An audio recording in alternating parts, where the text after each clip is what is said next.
Simply because you see me do something a certain way does not at all mean that you should repeat after me.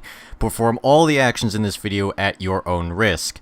Incorrectly maintaining your VCR can result in permanent damage, and I am not at all responsible for any damage that you cause to your gear.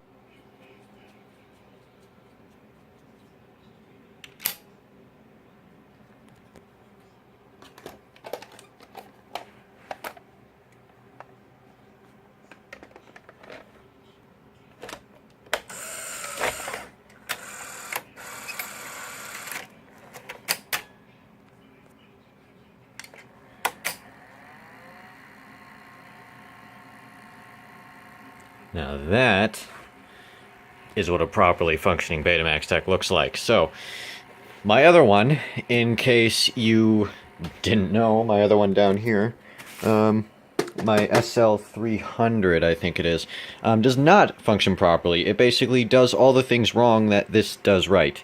So that's kind of why I was super stoked when I got this thing.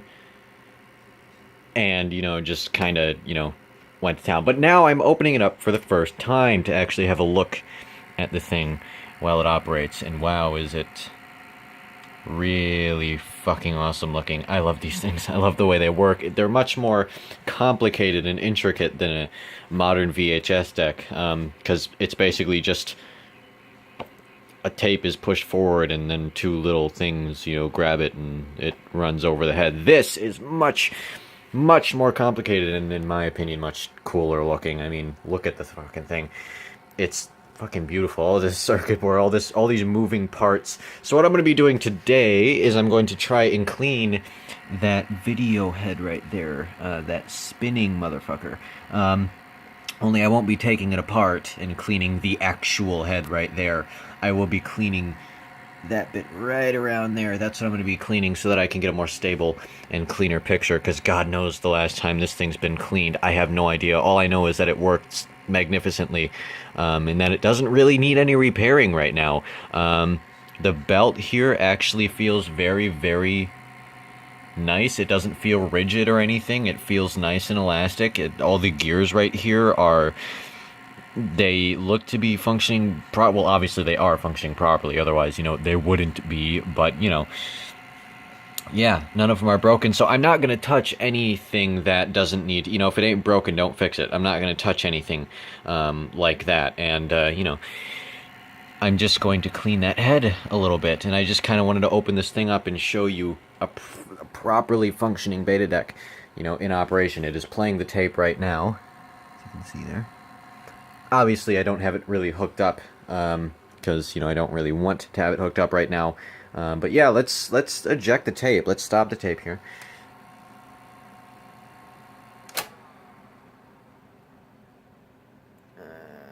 Let's see here.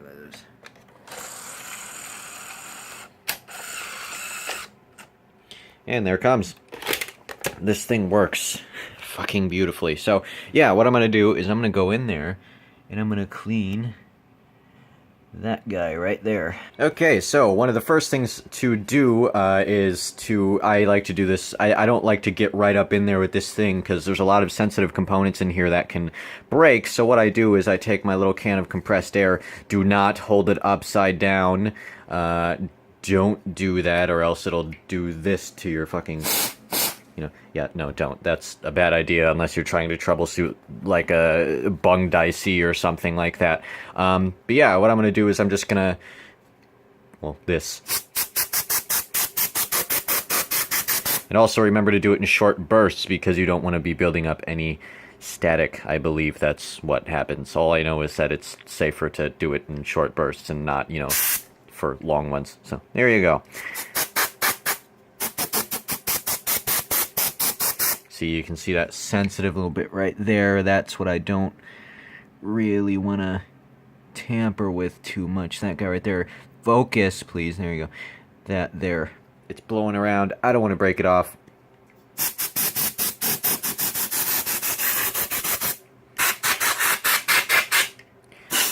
Ooh.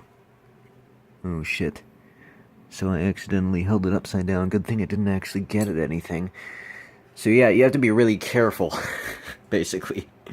I don't know if holding it holding it sideways does do that. Okay then, let's not do that.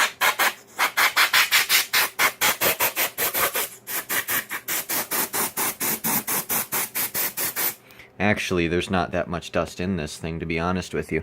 So, yeah. It's pretty clean. I would assume that the previous owner, who was some sort of, like, they were called the, something U.S. History Museum or whatever it was. I have a feeling they might have had someone on site that cleaned this thing and checked it and made sure it worked. I don't know.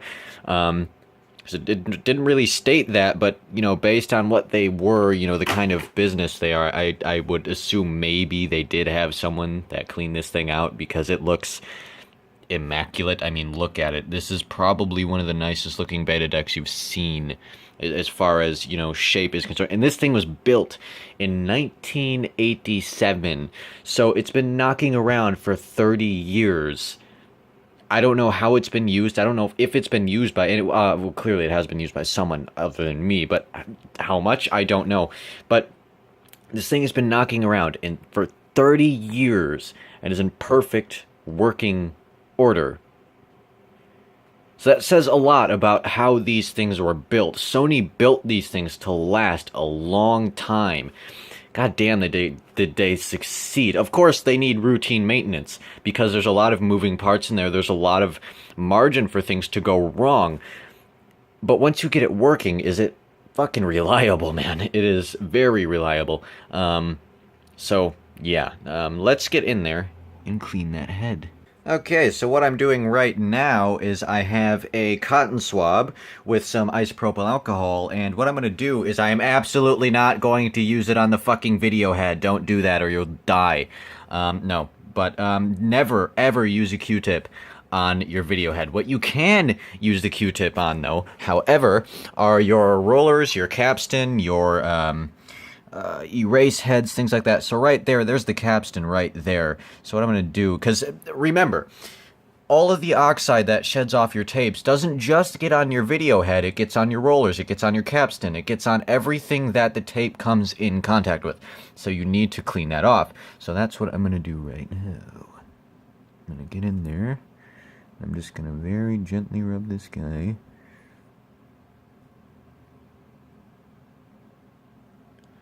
And, no, I know that's kind of a sexual reference, but, you know, I'm quite prone to those. Alright, there we go. It's looking pretty good. Clean this guy up right here. Alright, now you've got the pinch roller right there, and you've got this other roller right here. So I'm going to go in there. Let's see how dirty this is. Actually, it's not really dirty at all. It's quite clean.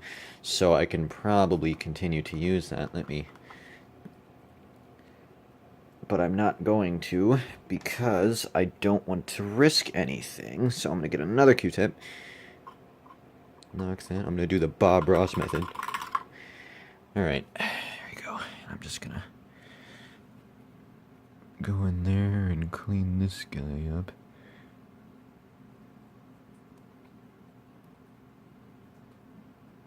And I'm gonna actually talk like Bob Ross too. I just did the Bob Ross clean your paintbrush method, and now I'm gonna do this too, and it's gonna be great. Introducing Tar ASMR channel, where I clean old technology, and I talk like this right in your fucking neck rolls. Right, so you got a happy little pinch roller here, and you're gonna use a little bit of titanium white, and I'm gonna, you know, actually, no, I'm not, because I don't actually want to paint any of these components, because that would be bad. Alright, so now what we're going to do is I'm going to back away from this a little bit so I can tell you about how we're actually going to clean the video head itself. Alright, so the method I've chosen for cleaning my video head there is the wet paper method with alcohol. So I just took this little piece of paper here, this 4 out of a 4.5 by 11 piece of printer paper that I cut, and now I have to get my booze onto it here. So I need to, you know, figure out how to get this focus onto that, covering half of it. This is going to be fun! Alright, let's try and, what I can probably do is just sort of curl it up and sort of do that. Yeah. And just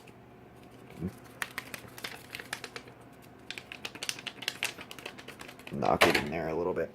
All right, so this is where you again have to be very careful, but what you're going to do is you're going to go along the head with this guy right here, and you're just kind of going to... Now, with a lot of guides, it'll tell you to rotate the head. Well, the thing is that the only part of the head that rotates there is the drum. You can't actually rotate the external part of the head there. So what you have to do with this guy is you just have to go across it like this, very gently, with the paper.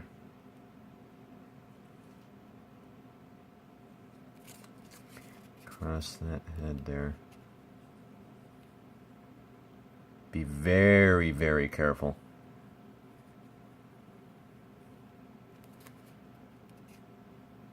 You don't want to go up like it, up and down. You just want to follow it. Follow the grain, so to speak, even though there's not really a grain, but you get what I mean. But again, never, ever, ever, ever use a Q-tip on one of these guys, because you will fuck it up pretty bad. Alright, so one thing you're going to notice is that the paper will actually kind of adhere to the head. It will stick to it and sort of follow it. So that's kind of what I did to get it a little cleaned up there. So what I need to do now is kind of just let it dry off, but I'm going to touch up just a little bit here. So yeah, you want it to look real nice and clean.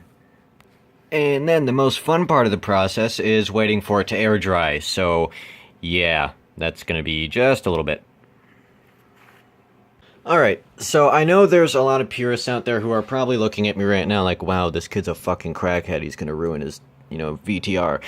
Okay, yeah, I do understand where you're coming from, but I don't happen to have chamois tip sticks. I do know the correct way of doing this.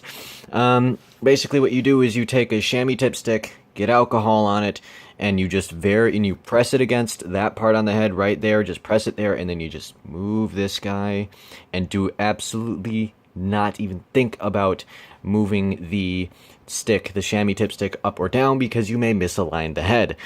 I know. But I'm just doing this the quick and dirty way. I know I am not, actually getting the full clean out of this, but it works fine anyways. I just need to touch it up. So, yes, that's why I'm doing it this way. I would like to get a hold of some chamois tip sticks. I will probably be doing so on eBay so that I can do this the proper way. But for now, I'm just doing this the quick and dirty way, and I do not suggest that you do anything that I'm doing in this video, by the way. I should probably put that at the beginning of this video. So I think I'll do that. So, I mean, you would have seen it by now, but, I think I'll do that. Alright, so I would say it's time to test playback, so let's go ahead and put a tape in.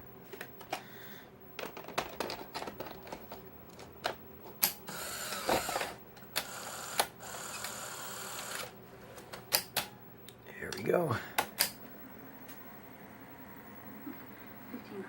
And there you are.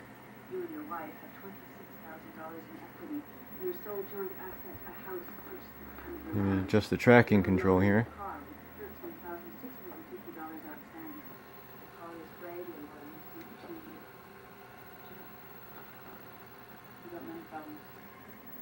You got money problems. Got money problems. Money problems, man.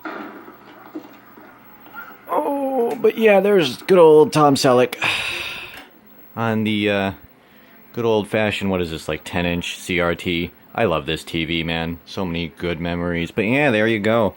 There's a quick and dirty way to, go about cleaning. I don't suggest you actually do it that way, I'm not gonna lie. But, I just wanted to open this thing up and just give it a quick and dirty cleaning, as, stupid as that sounds. That guy looks like Stephen Ogg. But it's not, I know that. But he looks like Stephen Ogg. I actually don't... That was this Broken Trust. Yes, it is Broken Trust. Okay, well, there we go. I know there's commercials on this tape.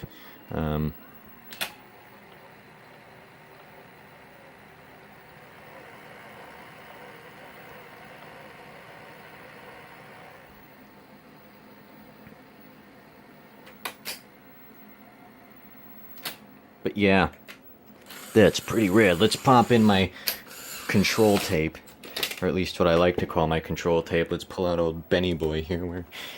Where are you at? There you are.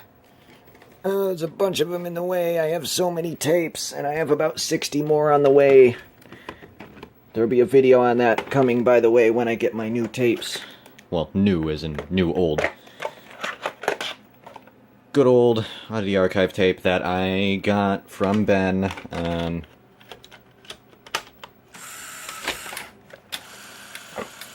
Ben is probably one of the purists who, if he's seeing this, is probably...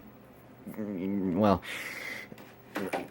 he probably is going to give me a few death threats for seeing the way I clean that head, but yeah, there you go. Let me rewind this. This is the Duck and Cover episode, along with a few archive riffs, so, you know. And again, it is a genuine phony tape as well, and that's quality, the brand. I mean, it is a genuine phony tape, and I was very relieved to see that, you know, he didn't skimp on the, you know, he didn't skimp on the whole production of this thing, because, you know, I mean, come on. If you got a nice, genuine phony tape laying around, you might as well use it for something. Why not something you can sell?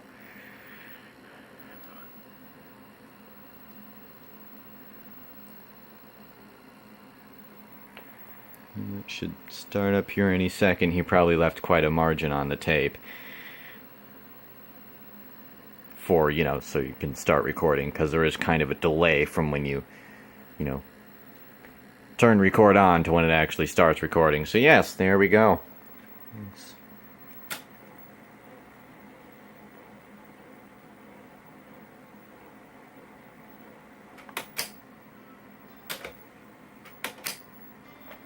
There we go. There we go. Let's get Pavand in there. Can see my mess of a room behind it.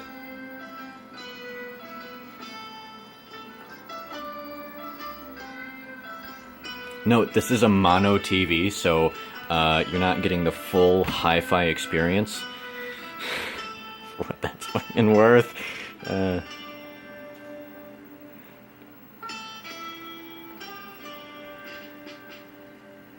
There actually is one thing that I do connect a little bit with Ben on, and that's the fact that a lot of you guys watching don't actually have very good equipment to reproduce what you're hearing. And I personally don't have good equipment to reproduce what I'm saying right now. I'm recording this on a bloody phone, but, you know, it's always good to have your monitors and stuff, and, you know, big old alien face up there, you know, is part of the setup. You know, it's good to have monitors, and I do suggest that if you're going to be getting into this sort of thing, and you're going to be actually, you know, transferring stuff to digital and getting paid for it, that you actually invest in some good sound gear, because people like it when their stuff sounds good, and you can, you know, mix it down a little better to make it sound nice and get rid of some noise if you care to do so, and, you know. So I might be doing that, and I might actually make some decent money out of it, so that's pretty cool. Because I know a lot of people around here that have their old tapes knocking around on VHS and beta that they want to transfer over to digital, but they don't want to spend $200-300 on a, you know, on one of those fancy decks that'll do it for you, so they'd rather pay someone $50 to, you know, transfer a bunch of tapes for them, so that's what I'm going to do. Also, I have another archivism right here, as long as we're... I actually forwarded that to Ben and over Twitter, and so, yeah. Thought that was a little bit neat. I actually haven't really seen this Web TV box before, apart from very compressed JPEGs, so, yeah. Anyways, my digressions aside,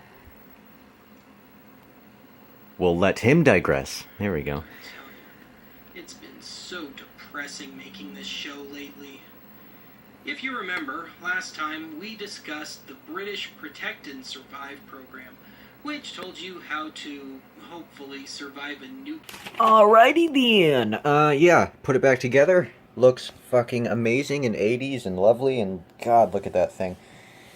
God, I love how this thing looks. I really love how this thing looks. But yeah, there we go. All nice and clean and put back together and polished off, and absolutely lovely. So, Let's put her back where she belongs. And there she is, where she belongs. It's my 2 Dreamcasts in the box. Because I went thrifting today, and well, actually just went to like a proper place today too. Freak Toys. If you've heard me talk about it a lot, but yeah, Dreamcast stuff. Yeah. There you have it. That is me screwing around with some old Beta gear, and it would probably help if I had the composite hooked up. Yeah. History. I wasn't